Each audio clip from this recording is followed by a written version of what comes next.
Hello everybody.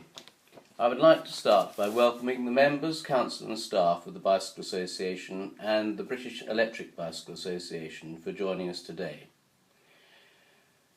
We have a really good representation of the industry, including most of the major industry players. So thanks again to all of you for your enthusiastic support of the association. On their behalf...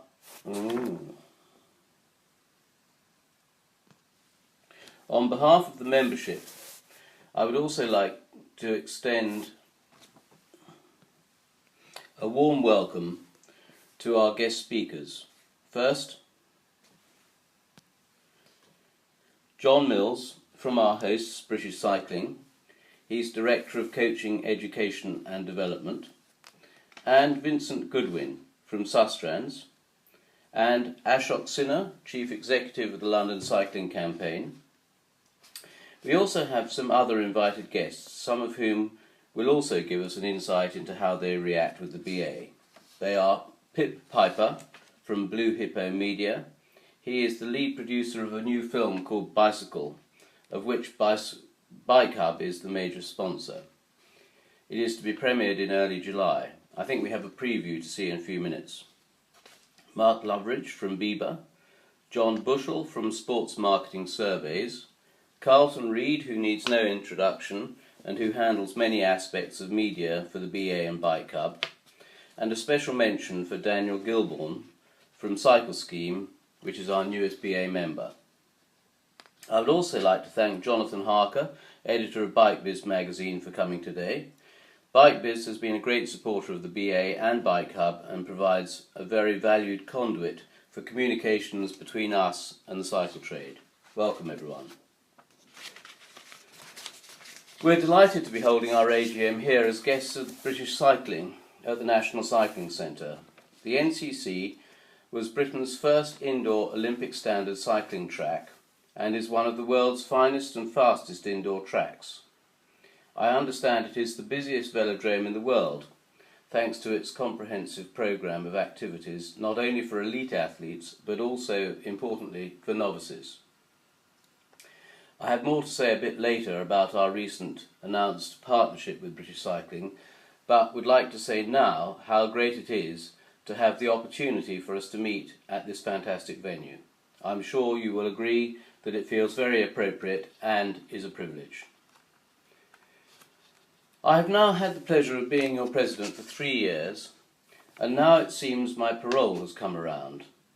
The time has gone by very quickly, and it was preceded, of course, by 4 years as Vice President. Yes, I have really enjoyed these 7 years. I would like to look back on some of the successes that the BA has had over that time, but before I do, I would like to say how lucky I've been to have such a competent executive team, namely Philip Darnton, Mel Payne, Alan Cater, and of course our Secretary Pat Morris. It is largely down to them, and particularly Philip's relentless activity on behalf of the industry and wider cycling interests, that so much success has been possible over the period of my presidency. On a sad note, you may know that Dick Pashley of Pashley Cycles, who was a long-serving council member and president of the BA during the 1980s, died last year. Dick was also a past secretary and then president of the Centenary Club.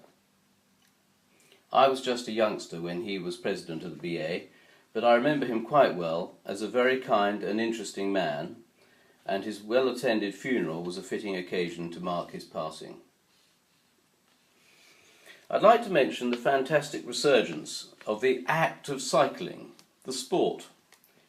I am sure this is due in large part to the great success of British cycling in the Olympics, and that of Team Sky in the Tour de France and many other occasions. This has inspired so many more people to ride bikes for fitness, fun, and increasingly transport. Indeed, both weekend cycling and commuter cycling have grown exponentially over the last few years. So now bikes are a very integral part of urban transport infrastructure, and there cannot be any mistaking the interest as shown by the number of cyclists out at the weekend.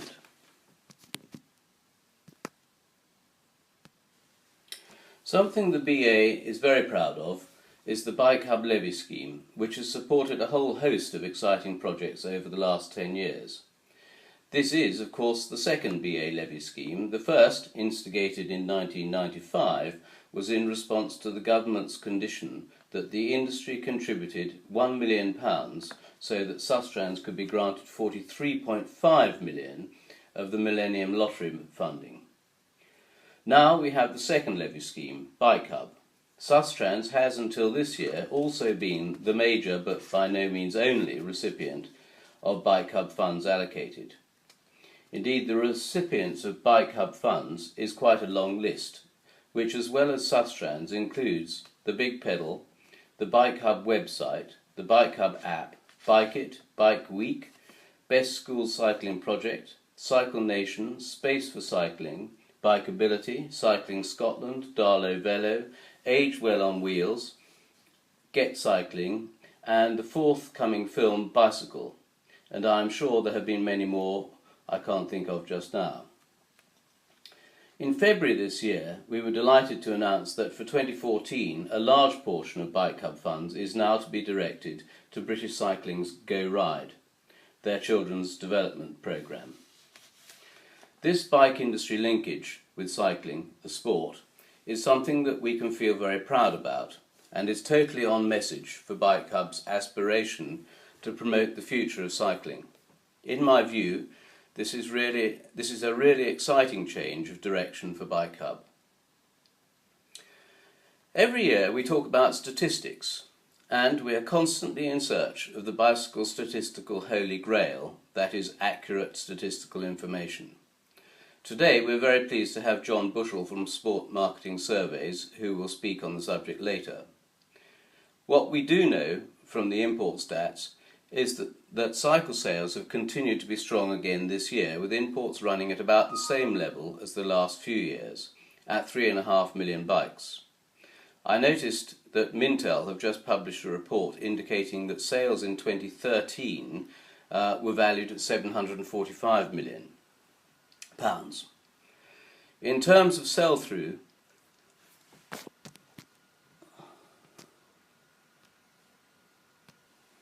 in the shops, whilst the English weather is always a contributory factor, I have heard anecdotally that sales remained pretty buoyant even through the very wet weather, despite all that awful flooding. Thank goodness it stopped raining, and it has been pretty good, warm and dry cycling weather since. Fingers crossed for a good summer.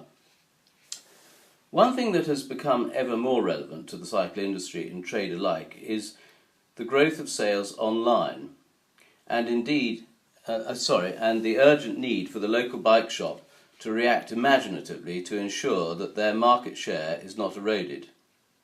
The local bricks and mortar shop has been the lifeblood of the cycle trade, and it is my firm belief that the trade will be a much sorrier place if too much business is lost to online.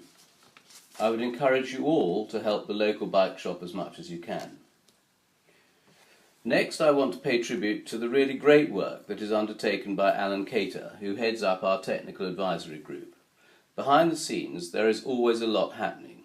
The BA is represented on all the national and international technical standards committees, including BS, CEN and ISO.